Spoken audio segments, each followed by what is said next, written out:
vamos a dividir la sesión en dos partes. En la primera parte expongo lo que es el conocimiento que existe sobre este tema, qué pasa con el yo, qué pasa con la conciencia, no solo al momento de morir, sino en estos mismos momentos, en estos instantes. Desde que ustedes llegaron hasta ahorita han transcurrido 30 minutos, 40 minutos. ¿Qué ha pasado con el yo y qué ha pasado con el cuerpo?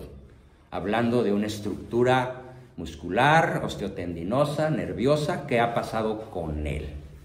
Entonces, lo primero que voy a exponer es algo que se llama metabolismo. ¿Qué es el metabolismo? No lo hago como pregunta, sino como reflexión. El metabolismo es un proceso extremadamente complejo que se puede llamar torrente metabólico, que no cesa nunca desde el momento de la concepción en ese nuevo ser cuya existencia no estaba. Empieza en el momento de la fecundación, cuando el óvulo entra en el espermatozoide, al revés, perdón, el espermatozoide en el óvulo, y en esos momentos empieza un proceso de desarrollo, de crecimiento, pero que ya está sujeto al metabolismo. ¿Qué es el metabolismo? Es un proceso nutricional que consiste en dos subprocesos. El primer subproceso es el anabolismo, mediante el cual ese organismo adquiere nutrientes, oxígeno, tamaño, peso, y depende de la calidad de la alimentación que reciba. En el caso del bebé recién concebido, pues depende de la calidad, de la actitud de la madre, de sus caricias que le da, del deseo de que siga viviendo, de la bienvenida que ella emocionalmente le dé. Todo eso va a alimentar al bebé, aparte de la sangre y el oxígeno que recibe a través de la placenta, en el endometrio, que es donde se va a implantar el ovulito, ¿no? Recién fecundado. Bien, ahí empieza el metabolismo de un nuevo ser. ¿Cuánto va a durar? Pues si vive 100 años, 100 años. Y si vive unos minutos, porque se encuentra el bebé con un letrero que dice tu mamá que siempre no, pues se va al caño, ¿no? O al abortero, como hoy sucede 45 millones de veces al año. Es la causa más gruesa de muerte en la historia de la humanidad.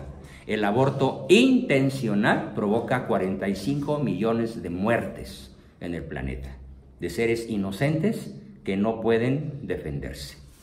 Bien, y luego tenemos el segundo proceso del metabolismo que se llama catabolismo. ¿Es usted doctora? Bueno, enferma. Ah, bueno, bien. El catabolismo es exactamente lo contrario del anabolismo. Es desechar todos los no nutrientes, todas las toxinas, todo lo que ya no nos sirve para crecer, para vivir, para sentir, para hacer las operaciones propias del organismo. Claro, todo ser vivo, planta, animal, persona, está sujeta al metabolismo. Todo ser vivo es un ente metabólico, por ser ente vivo, un organismo vivo. Es imposible que la vida exista si no hay esos dos procesos, el anabolismo y el catabolismo. Para que se entienda muy bien qué tan dramático es esto, imagínense que hoy tuvieran el peso en kilos de toda la comida y el agua que se han tragado y bebido. ¿Cómo cuánto pesaríamos? Pues 1 tonelada, ¿no? O más, ¿sí? Depende de qué tan tragón es, ¿sí? ¿Por qué no pesamos 1 tonelada o 2 o lo que sea? Porque al mismo tiempo que comemos, descomemos, ¿sí? No es nada más el pipí y el popó, es mucho más complejo. Es sudoración, transpiración, gasto energético. Por ejemplo, este relojito me dice cuántas calorías me gasto al día. Y mi obligación para mantener mi salud es gastar cuando menos 3,000 calorías. ¿Gastar? ¿Sí? Yo gasto al día 3,000 calorías. Entonces siempre procuro comer 2,900. Para no descoserme y no caber en mis pantalones, que mucho trabajo me costó bajar 30 y tantos kilos hace 10 años, ¿no? O 20, mejor dicho. Entonces, el metabolismo sirve para equilibrar el peso, las funciones de todos los órganos corporales, de todos los sistemas, sistema cardiovascular, sistema osteotendinoso, sistema nervioso. Si no hay un buen metabolismo, viene un desequilibrio que puede tener muchas causas y síntomas tremendamente dolorosos. Posiblemente lo peor que le puede pasar a una persona con hipotiroidismo, hiperparatiroidismo, es un desequilibrio hormonal o un desequilibrio metabólico, ¿sí? Bien, pero normalmente la gran mayoría de las personas, y por supuesto todos los que estamos aquí, digamos que tenemos un metabolismo razonablemente equilibrado, ¿sí? Ahora bien, fíjense lo que va a ocurrir si entendemos bien lo que es el metabolismo. Por ejemplo, ¿cuánto hace que fuiste a la peluquería y te cortaron el pelo? Muchos años. Yo me lo corto sola. Tú te lo... Ah, bueno, pues está bien. Entonces cambio la pregunta. ¿Cuánto hace que te cortaste tu pelito? Hace un mes. Hace un mes. ¿No? Pero ya te creció otro pelo, ¿sí? Entonces, ¿tú eres tu pelo? No. Es parte de mí. Pero ya tienes un pelo ahorita que no tenías hace un mes. Ajá. Y hace 2 meses menos. Y hace 7 meses, ninguna de las moléculas que ahorita forman tu pelo estaban ahí. ¿Dónde estaban? ¿Dónde estaban? A ver, piensen. ¿Fuera de ti? ¿En dónde? En un plátano, en una naranja, en un vaso de agua, en una Coca-Cola, en un bistec, en un pedazo de pescado. Ahí estaban las partículas subatómicas que hoy están en tu pelo. Entonces, primera conclusión. Yo no soy mi pelo. ¿Estamos todos de acuerdo? Yo no soy mi pelo. Mi yo no está aquí. Este no soy yo. Es una parte importante de mi organismo, pero este no soy yo. ¿Hasta ahí me siguieron todos? Sí. Muy bien. Ahora, ¿dónde está el pelo que te has cortado? No, pues ya formó parte de... Pues en el río Monterrey, en el Océano Pacífico, en el Golfo de México. A lo mejor se fue en el baño y luego llegó una gaviota y ¡puf!, se le comió. Y luego hizo popó la gaviota y se la tragó un tiburón. ¿Quién sabe qué pasó? El hecho es que todas las moléculas que hoy están en tu pelo están ahora de regreso en la naturaleza. Nada se crea, nada se destruye, todo se transforma. Muy bien. ¿Y qué pasó? A ver, ¿quién tiene la manía o la saludable costumbre de rasparse con estropajo todas las mañanas cuando se lava? Muy bien. ¿Cómo cuántas células crees que se van al caño? Millones. ¿Sí? Y cuando sales del baño hasta te da un poco de comezón. Y para eso son luego las cremas y las lociones y no sé qué ronda. Bueno, entonces, imagínense por favor que 7 meses después, tal vez 14 meses después, en nuestra piel no tenemos una sola molécula de las que tenemos ahorita. Ni una. ¿Todas dónde están? De regreso en la naturaleza. Pero hay que entender esto más profundamente. No estamos hablando de células, que sí, estamos hablando de las partículas que conforman una célula. A ver, ¿quién sabe cuál es, después de la célula, tenemos la célula? ¿Cuál es la macropartícula más grande que forma la célula? ¿Cómo se llama? Molécula. Molécula. ¿Y la molécula está formada por? Átomos. ¿Y los átomos? Protones, Neutrones, neutrinos, partículas de Higgs o molécula de Dios, qué sé yo, o partícula de Dios. El hecho es que todavía esta última partícula pues se acaba de descubrir en el acelerador de hadrones de Europa. No tiene muchos años de descubierto, lo que un famoso científico de apellido Higgs llamó con el nombre de partícula de Dios. ¿Y por qué la llamó así? porque descubrió que haciendo chocar una partícula de Higgs con otra, se produce masa. Y descubrieron cómo se creó el universo. Por choque molecular a la velocidad de la luz. Así es. El Big Bang, el Big Bang se creó con choque de partículas subatómicas, al que ya le pusieron el nombre de partícula de Dios. Pero ese es otro rollísimo del que espero un día pronto platicarles, de cómo se inicia todo. Bien, entonces volviendo al punto, ¿dónde están las partículas subatómicas que hoy ya no están en tu cuerpo? Te las echaste en el baño y luego te lavaste. Y si tú vieras con microscopio electrónico qué estás echando, dirías, ¡ay, no me vuelvo a raspar! Porque salen literalmente millones de células vivas, sanas, sobre todo de los codos, de las rodillas, de los sobacos, ¿no? Y entonces, unas horas después, los huecos que dejaron esas moléculas, esos protones, esos electrones, esas partículas subatómicas, ¿cómo se reponen? ¿Cómo se reponen? Alimentación. Con el anabolismo. Bajas y desayunas, ¿sí? Te tomas un vaso de leche, un chocomil, un plato de frutas, y para el mediodía todas las moléculas que recubren tu cuerpo son nuevecitas. No estaban ahí en la mañana. Las que estaban se fueron por el caño, literalmente. Las que están ahorita no se renovaron, son sustitutas. Imagínense que esta fuera una habitación de puros ladrillos, para que entiendan bien lo que es el proceso de sustitución, que es en realidad en lo que consiste el metabolismo. Imagínense entonces que por simple diversión yo tomo 10 ladrillos, y me los llevo. Son ladrillos de alta calidad, bonitos, bien hechos, que valen mucho. Y los sustituyo por ladrillos corrientes que valen poco. Y todos los días sustituyo un cacho de pared. Después de un cierto tiempo, todos los ladrillos de la habitación habrán sido sustituidos. Pregunto, ¿es la misma habitación? Sí, es la misma habitación. Menos calidad, pero es la misma habitación. ¿Sí? ¿Y son los mismos ladrillos? No. Absolutamente no.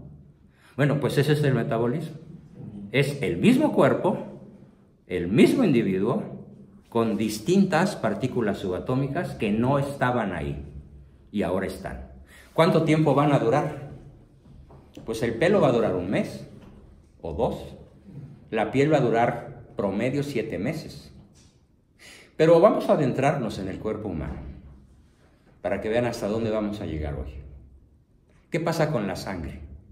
8 litros de sangre, ¿no? ¿Enfermera? ¿Más o menos? ¿Un adulto? Entre 3 y 4. Entre 3 y 4 litros de sangre en un adulto. Bien, llegamos 4 litros. ¿Qué pasa metabólicamente con la sangre? ¿A qué velocidad se renueva? A esta velocidad. Yo respiro, inspiro, aspiro oxígeno y echo dióxido de carbono. ¿Sí o no? Y entonces, ¿qué está pasando en el torrente sanguíneo? Purificar. Está sustituyendo. Por favor, apréndanse esa palabra. Está sustituyendo moléculas tóxicas por moléculas nutrientes. ¿De acuerdo? Entonces, ¿cuánto dura la sangre que ahorita tienes en tu cuerpo? Considerada en ladrillos. ¿Cuánto dura? ¿Sabes cuánto dura? 24 horas. O sea, el El proceso de sustitución, 24 horas. De tal manera que yo puedo decir, no soy mi pelo, no soy mi piel, no soy mi sangre. Así que no se vale decirle a alguien sangre pesada. Eso no explica nada. Entonces, el yo, piensa en esto. ¿Qué pasaría si el yo, consciente, inteligente, libre, con memoria, que toma decisiones, que tiene recuerdos, bla, bla, bla, que tiene una visión del futuro, ¿qué pasaría si el yo estuviera en la sangre? ¿Cuánto tiempo yo sería yo? 24 horas. Ni siquiera. A cada respiración sería un individuo diferente. Repito esta frase.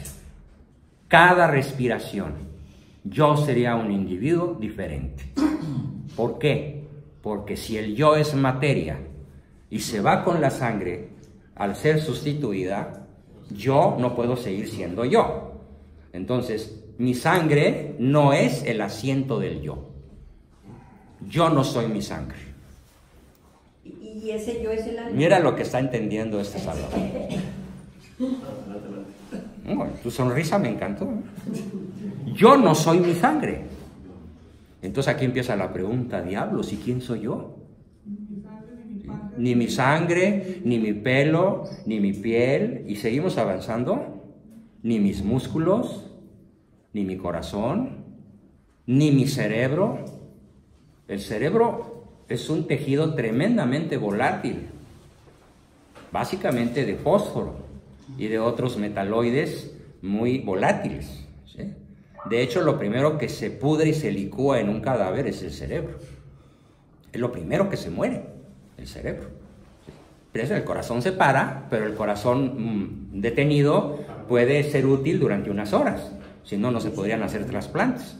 Pero el cerebro se para el corazón y unos segundos después se empieza a pudrir, a desbaratar.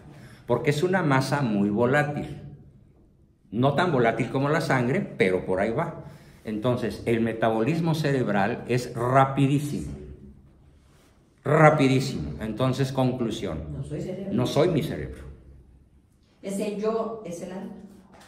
El alma, el yo. Pero vamos a sacar las conclusiones científicas racionales.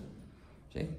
No vamos a usar un lenguaje poético como el alma. No, vamos a ser más científicos, más rigurosos. ¿Sí?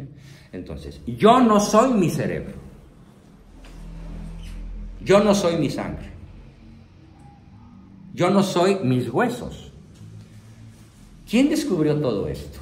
Para los más curiosos de ustedes, y los que no les duela mucho el codo, si ya vieron algún dinerito ayer o hoy, ¿sí? Sobre todo hoy, por módicos 200 pesos se llevan mi libro que se llama Somos Inmortales.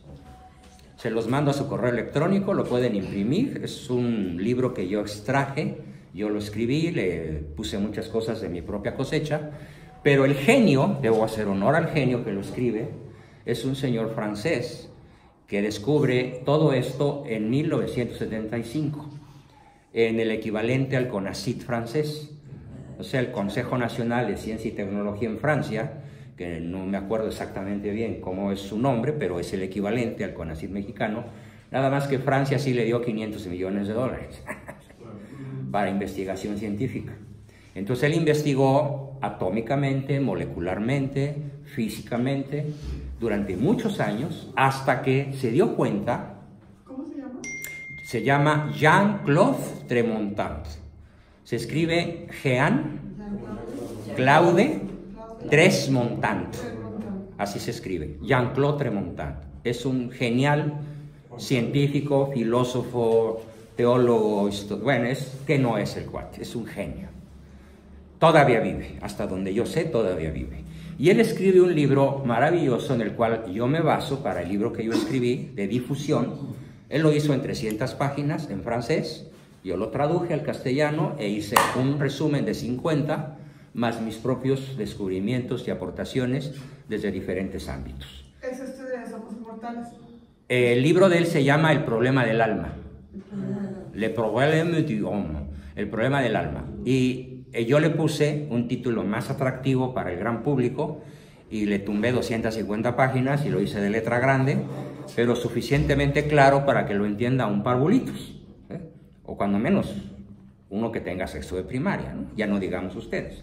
Es un libro de difusión que es de lectura obligatoria para toda persona que quiera realmente vivir con la calidad de vida que merecemos y que piense realmente cuál es nuestro destino, quién soy, de dónde vengo y a dónde voy, sobre todo a dónde voy. Entonces les recomiendo, por favor, y espero que todos hayan dado su correo electrónico para que mediante ese dinerito que le den a Patti, yo mando el correo electrónico y el libro es de ustedes. Lo pueden imprimir, regalar, copiar, difundir. Está para que lo difundan. O sea, no solamente leanlo ustedes, compártanlo con otras personas, ¿sí? Bien, entonces, Somos Inmortales es el título del libro que se deriva del libro de Jean-Claude Tremontan que se llama El problema del alma. Bien, regresamos a donde estábamos. Entonces, si ninguno de mis órganos soy yo, vamos, ni siquiera los huesos. Lo que descubre Jean-Claude Tremontan es que los huesos duran 7 años en el proceso de sustitución.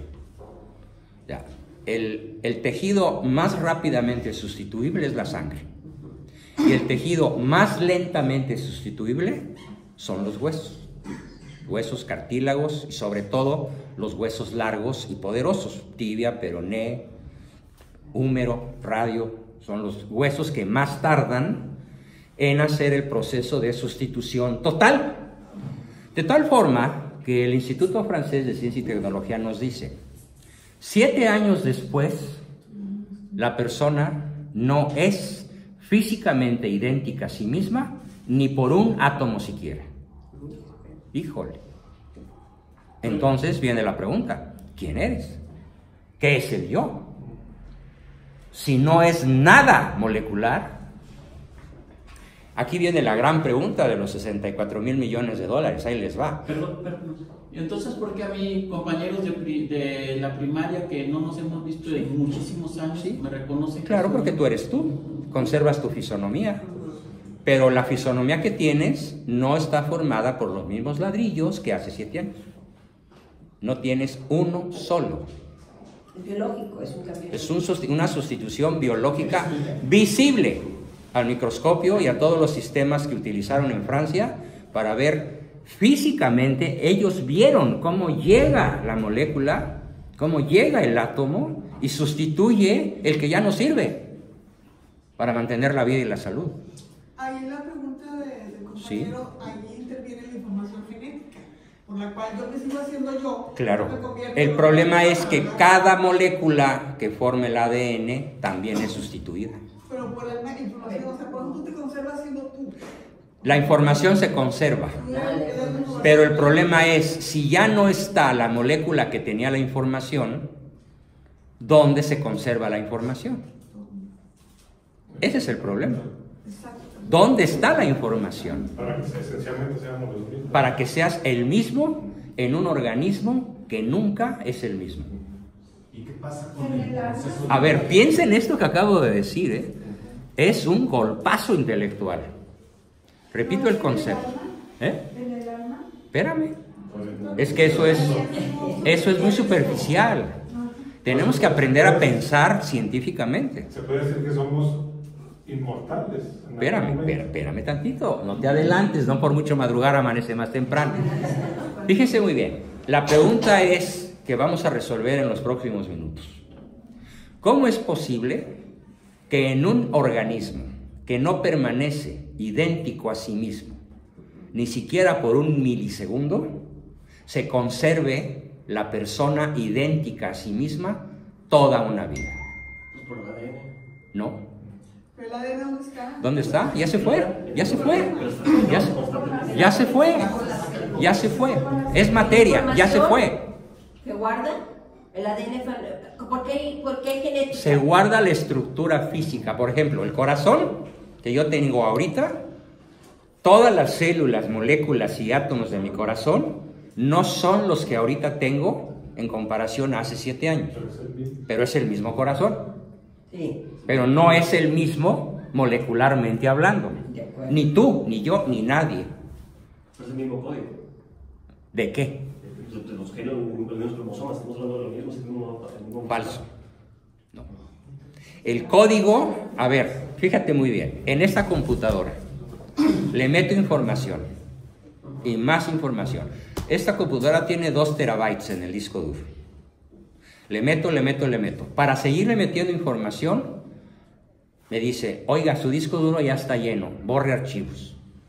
O borre la papelera de reciclaje. Y llega un momento que me dice, ponga un disco duro externo para que pueda seguir funcionando. Pues le pongo uno de 3 teras. En una computadora, ¿la información ocupa o no espacio? Sí.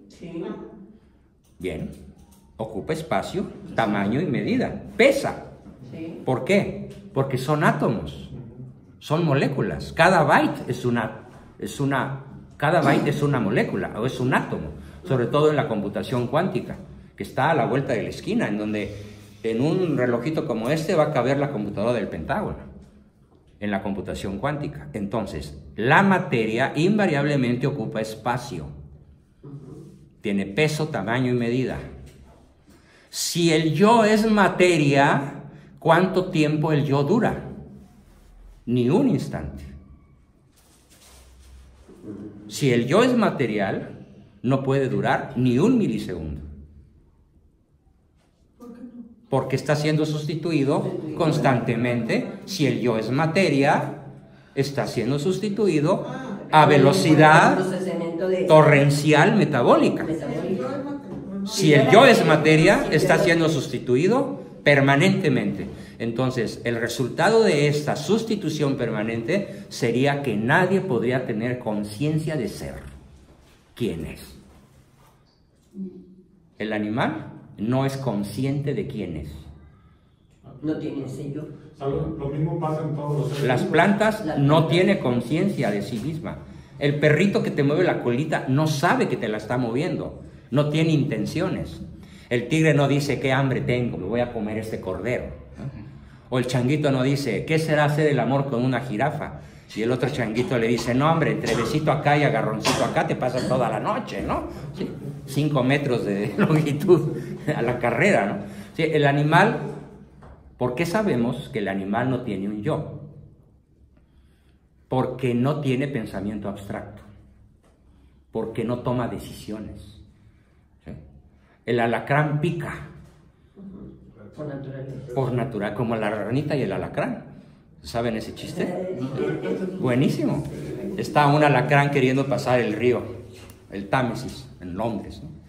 Es una riada tremenda, ¿no? Y hay una ranita por ahí, crack, crack, y el alacrán le dice, oye ranita, hazme un favor, pásame del otro lado del río, porque no tengo manera de cruzar. Y allá está mi esposa y mis hijitos y mi mamá y toda mi familia. Y la ranita le dice, no, porque qué tal si cuando yo te esté pasando me picas y nos hundimos los dos. Ahí tienes, se dice el alacrán. Mi vida es garantía de tu vida. Y la ranita dice, ah, pues sí, ¿verdad? Trépate. Y a la mitad del río, ¿en qué quedamos, alacrán? ¿Qué quieres? Es mi naturaleza.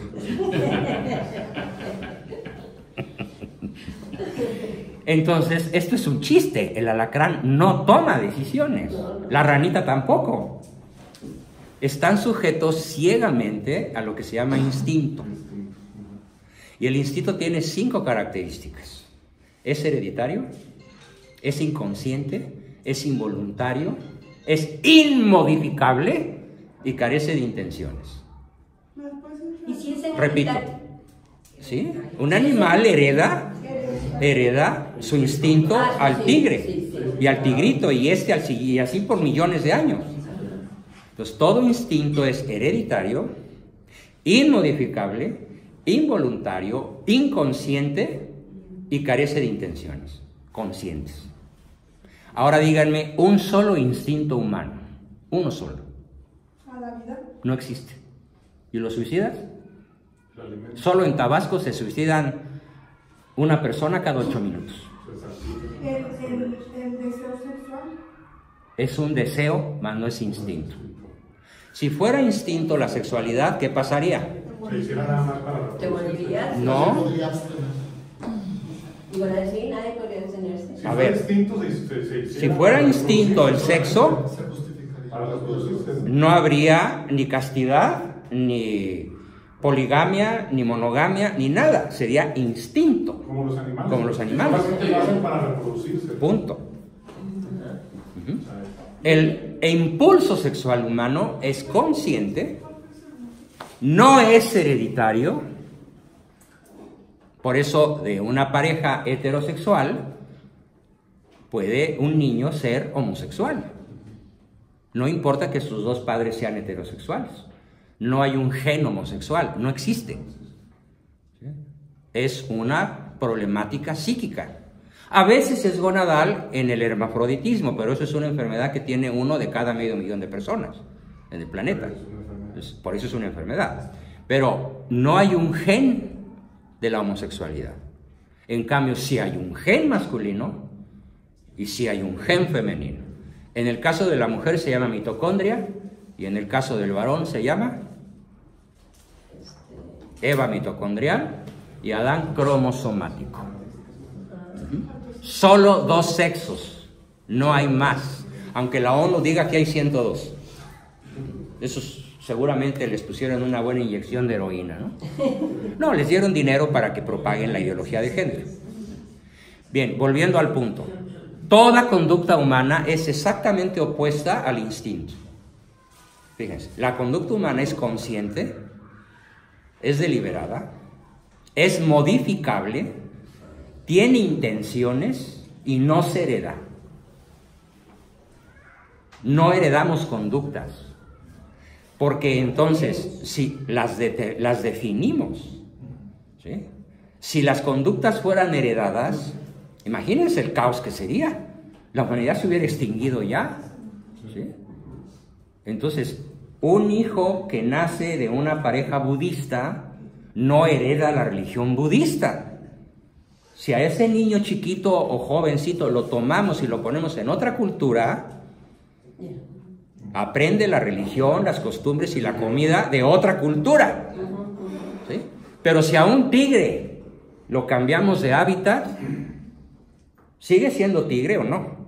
¿Sigue siendo carnívoro o no? ¿Sigue teniendo instintos de depredador o no? O a una víbora, o a un alacrán, o a lo que quieran. Por eso decimos que ninguna conducta humana es instintiva. Son conductas impulsivas las que tenemos, pero no instintivas. Así que todos podemos tomar control de nuestros impulsos, invariablemente. El instinto no es característico. No hay instinto maternal. ¿Cuántas mujeres abortan? No hay instinto de conservación. A ver, el que se droga, el que fuma, ¿cuál es la causa número 1 de muerte en el planeta Tierra? El tabaquismo.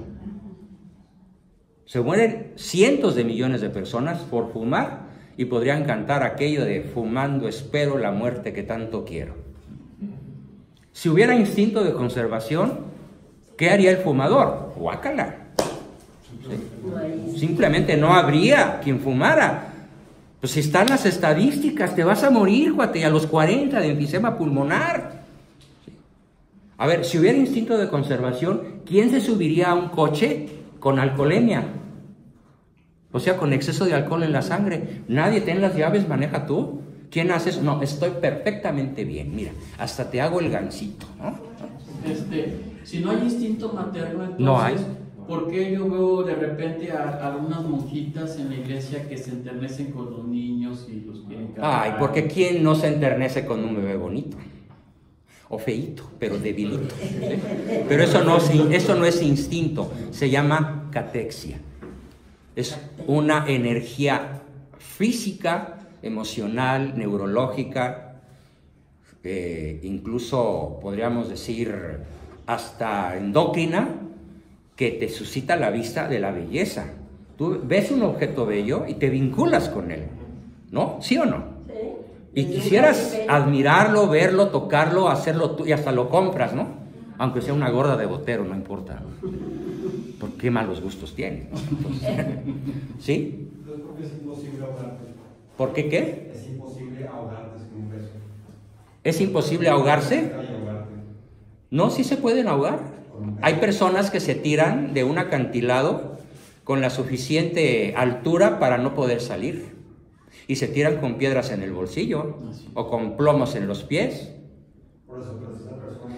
Eso se llama reflejo condicionado. Hay varios reflejos condicionados. Por ejemplo, si tú cruzas la rodilla encima de otra y te golpeo con un martillito, La rodilla se va a mover aunque no quieras. Se llama reflejo patelar. Si yo te hago cosquillas en las plantas de los pies, vas a sentir cosquillas aunque no quieras sentir cosquillas, ¿sí? Entonces, eso se llama reflejo condicionado, ¿sí? O reflejo intrínseco de un organismo vivo. Por ejemplo, si tú recibes un susto, instantáneamente, aunque tú no lo decidas, se descarga una enorme cantidad de adrenalina. Tú no decides, cerebro descarga adrenalina, no. Es un mecanismo de supervivencia automático, pero no se llama instinto, se llama mecanismo de supervivencia y es fisiológico, pero no es instintivo.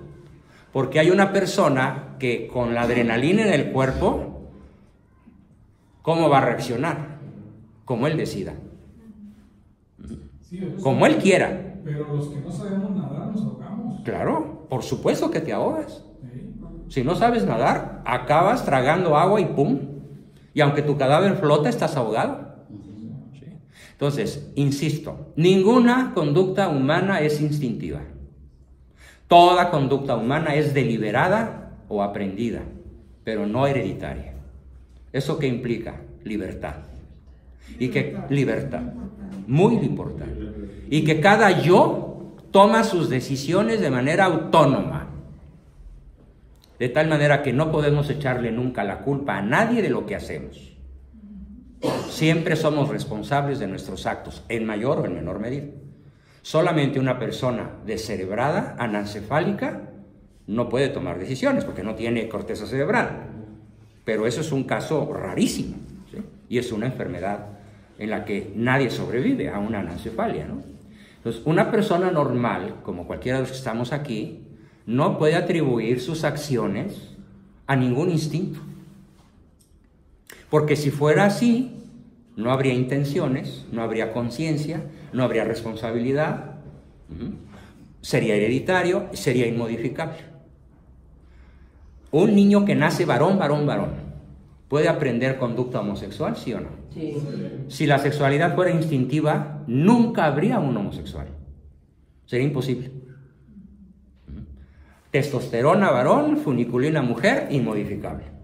Pero aunque tú lo veas al cuate, a Gregory Peck, bigotón, mostachón, fornido, ¿sí? Todo un gentleman maravilloso, pues metía autogoles, ¿no? Entonces, ¿qué quiere decir? Que su testosterona no funcionaba como tal. Funcionaba como si tuviera la hormona femenina. ¿Por qué? Pues porque así fue deformado emocionalmente y neurofisiológicamente por la educación recibida de una madre sobreprotectora y de un padre ausente. Entonces, ¿toda conducta es qué? ¿Toda conducta es? Toda conducta humana es lo contrario a la instintiva. Ninguna conducta humana es hereditaria. Ninguna conducta humana es inmodificable. Todas son modificables. Por la razón que quieras y en las circunstancias que quieras. ¿Para bien o para mal? Para bien o para mal. Toda conducta humana es consciente, deliberada y aprendida. Entonces, eso es la negación del instinto. ¿Por qué surgió esto? Pues porque ese yo que somos, individual, es único. O sea, ¿cuánto tiempo has sido tú? Desde el momento de la concepción. La misma, el mismo yo. Con crecimiento, decrecimiento, envejecimiento, arreglada, desarreglada, dormida, comiendo, como sea. Tú eres tú. ¿Cuánto tiempo ha durado tu cuerpo? Ni un milisegundo. ¿Ya me di a entender? Entonces, ¿cómo vamos a resolver este enigma? La absoluta permanencia de la identidad yoica en un organismo que nunca conserva su identidad molecular. Resuélvanlo. La absoluta permanencia del yo consciente, individual, inmodificable. O sea, tú no puedes ser él. Si no está en ninguna parte del organismo, ¿dónde está? No está, es. ¿Dónde está? Es. La información en esta computadora está, pero no es. Está, pero no es. Aquí hay información física, atómica. Cada molécula, cada átomo es un byte de información. Una letra, un número, un punto, lo que quieran. Un color. Que por cierto, una computadora moderna tiene 256,000 colores. Y 2 terabytes de información son cientos de miles de millones de datos. Y ocupan espacio. A ver. Está en la nube. Existe la... Sí. No, ahorita está aquí. Aquí hay 2 teras. No, pero si tú subes todo... Sí, allá está. Y esto queda libre. Pero en la nube, ¿qué es? Es un monstruo que ocupa varios pisos en Nueva York. O varios pisos en la Ciudad de México. Tiene que tener un lugar físico. ¿Sí? ¿Ok? Bien. Entonces, la pregunta que sigue es no menos apasionante. ¿Puede un cerebro humano almacenar tanta información que ya no le quepa ninguna?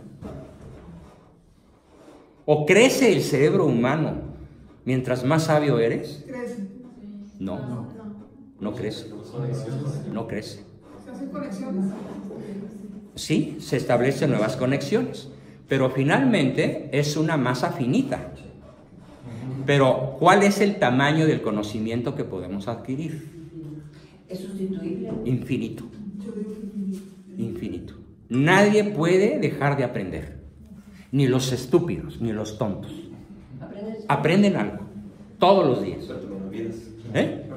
Sí, pero vuelves a aprender nuevas cosas y puedes recordar lo que olvidaste. Eso dice que no es...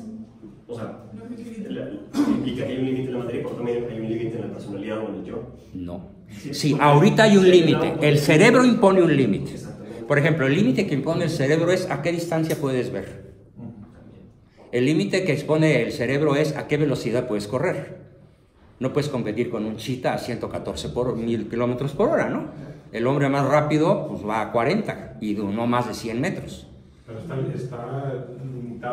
limitado a su organismo. Sí, cada organismo tiene sus propios límites. Entonces, ahorita nuestro conocimiento es limitado, pero si no es material, y ya vimos que el yo no es el cerebro, ¿de qué tamaño es el conocimiento humano potencial? Infinito. Infinito, porque no ocupa espacio. El conocimiento que el yo inmaterial puede tener. ¿La memoria qué? ¿Y si no ocupa espacio, dónde está? Es lo que vamos a dilucidar.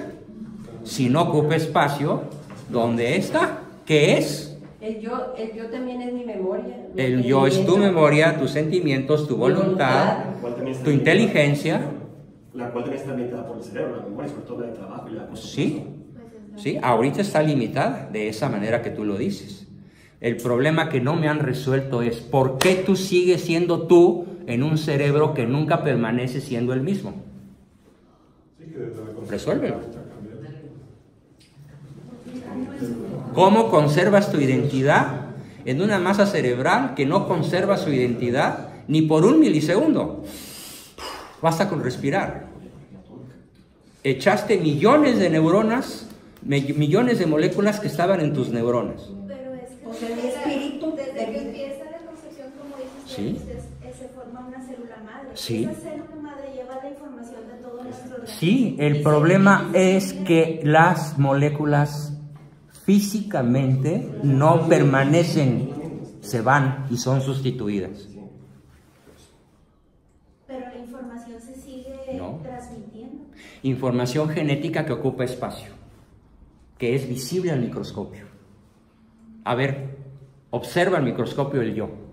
No. Pero es como si, una analogía es como si yo escribiera con un lápiz Salvador Alejandro Herrera Farías, lo borrara y volviera a escribir Alejandro Herrera Farías. Entonces, fíjate cuánto la identidad. No te va a salir idéntico. No, idéntico no, pero la identidad es la misma. Ni va a ser la misma tinta. Pues está escribiendo lo mismo, sí, Pero no es la misma tinta y además el papel se está desgastando. Y es repetitivo, pero no es el mismo sujeto. Ya cambió la molécula. Es otra molécula, es otra tinta, es otro espacio y es otro trazo. Ninguna firma es idéntica en la vida de un individuo, nunca una firma es idéntica a la siguiente, jamás. Siempre hay pequeñas variaciones. Y las moléculas ya no son las mismas. Yo me doy un raspón, a ver, yo me corté aquí, ¿sí? Aquí se alcanza a ver un raspón ya está sanado porque me puse una crema especial para sanar. Ya cambió tu constitución. Ya no hay las moléculas que había antes del raspón, ya son otras. Y eso acontece con todo tu organismo sin excepción. Pero las huellas se pueden borrar. Claro, y sigue siendo tú.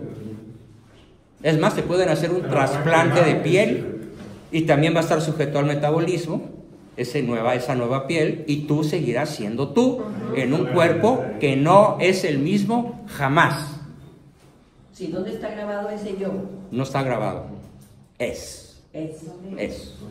¿Y dónde es? No es. No, porque es. ¿Qué es?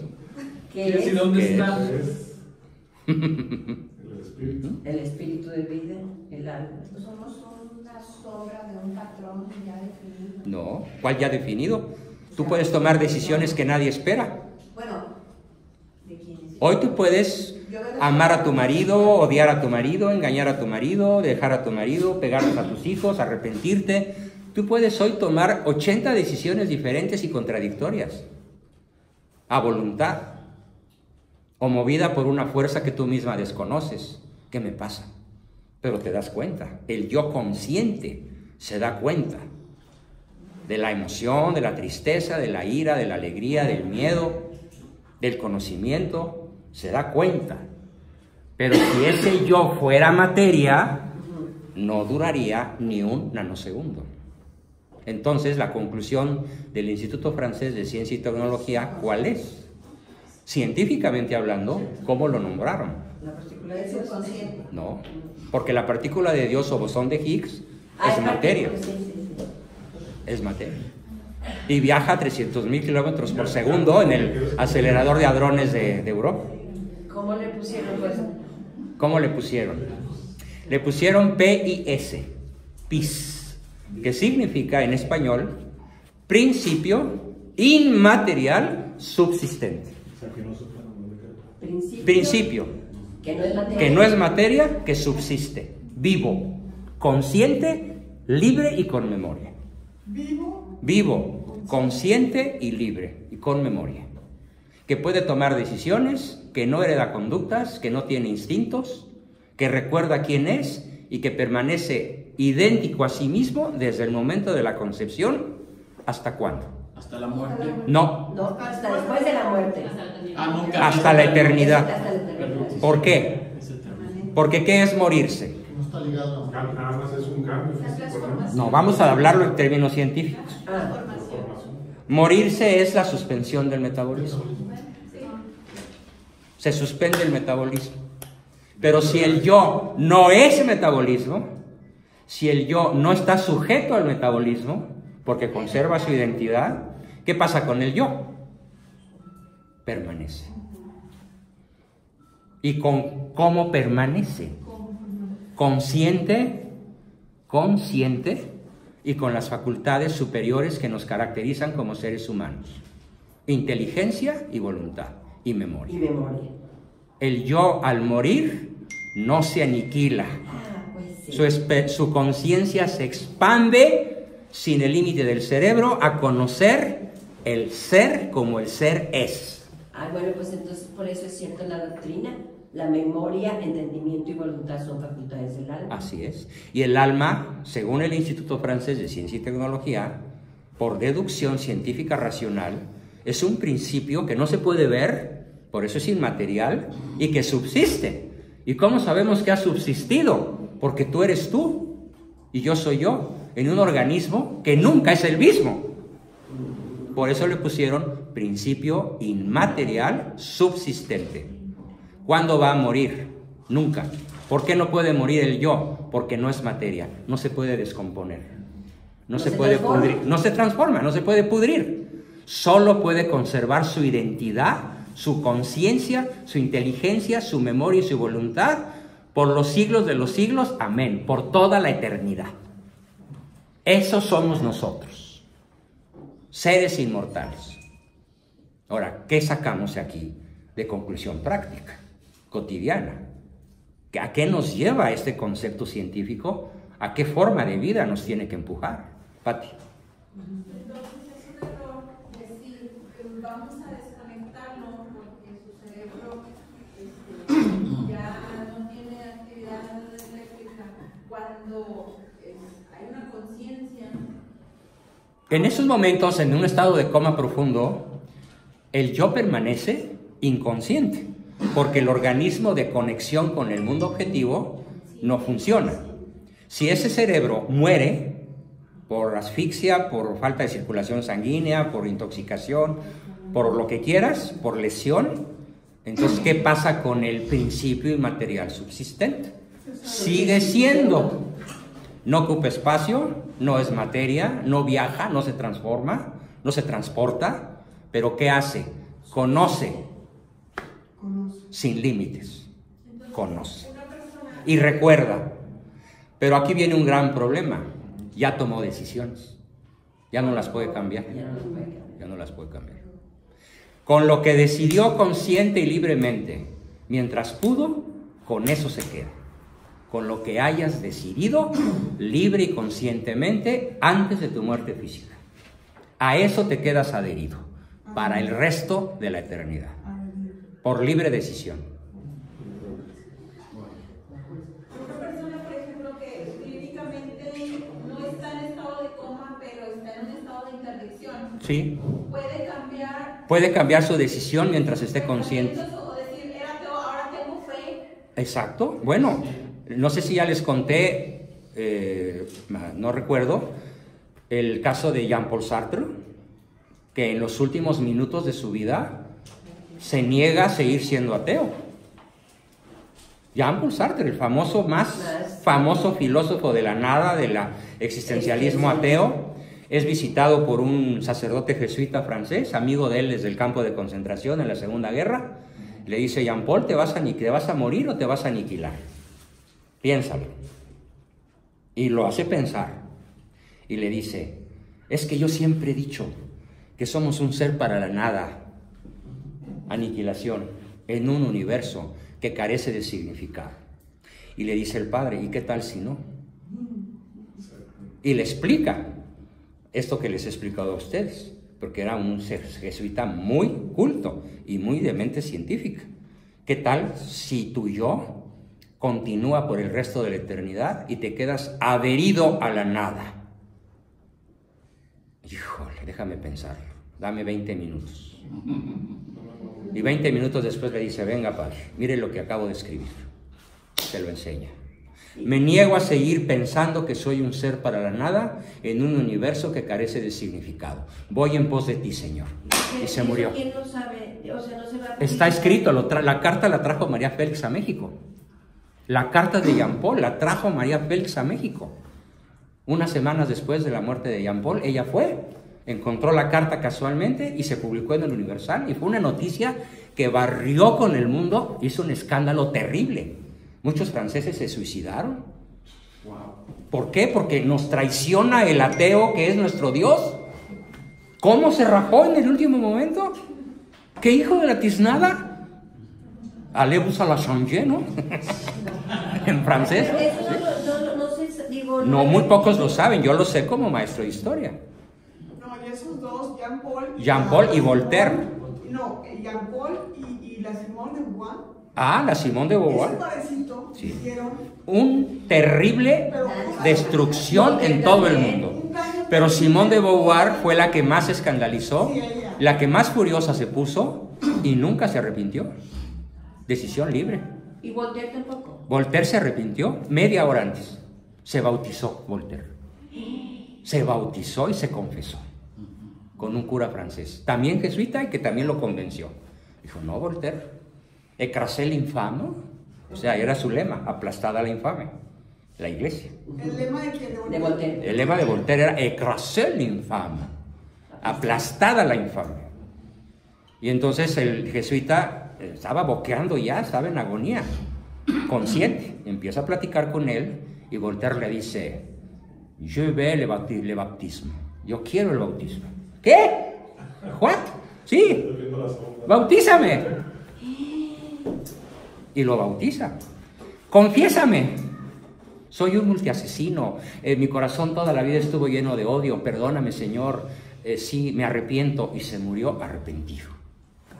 Y confesado. Son milagros de gracia.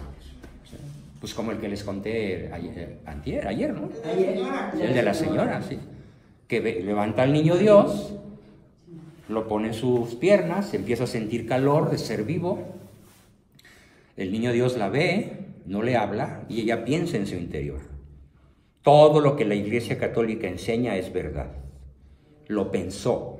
Una mujer promiscua, multipecadora, hermosísima, joven, inteligente, profesional, que recibe esa revelación intelectual, ¿sí? Y cambia su vida 180 grados. Además no tenía ningún conocimiento.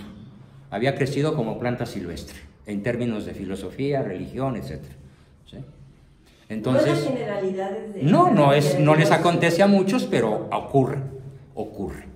Sin embargo, yo sé que esta sociedad actual no vamos a ponernos a esperar un milagro, no vamos a podernos esperar una revelación privada. ¿Qué tenemos que hacer? Pensar, investigar, aprender, conocer, rascar. Y duele mucho, porque tenemos que cambiar paradigmas que nos han tenido atados toda nuestra vida.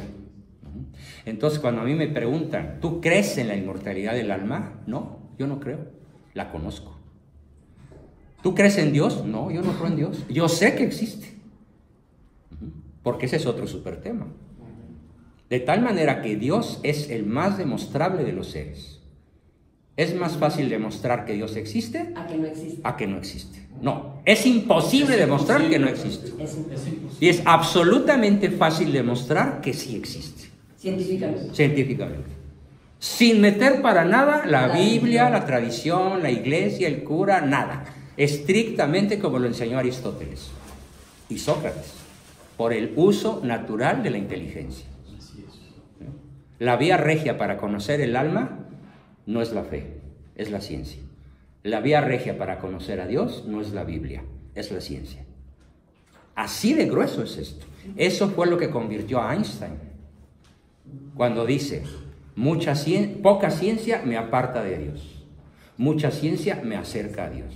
Porque hay un convencimiento. Hay una convicción, que no es lo mismo que convencimiento. Yo te puedo convencer, aunque no estés de acuerdo. Te manipulo y te hago que votes por mí, ¿no? Ya está comprobado, ¿no? Entonces, eso es un convencimiento, más no es una convicción. No, aquí hay una convicción racional profundísima. Dios es, el alma humana es. No está, es. No ocupa espacio, no viaja, no se transporta, no siente, pero sí piensa y decide. Y eso es una experiencia subjetiva, personal de todos nosotros. Yo soy yo desde siempre, desde que me concibieron. ¿Cuánto tiempo yo seguiré siendo yo? Por el resto de la eternidad. Ahora bien, ¿qué consecuencias prácticas tiene esto? Después de un receso de 15 minutos se los explico. ¿Sale? Muy bien. Descanso.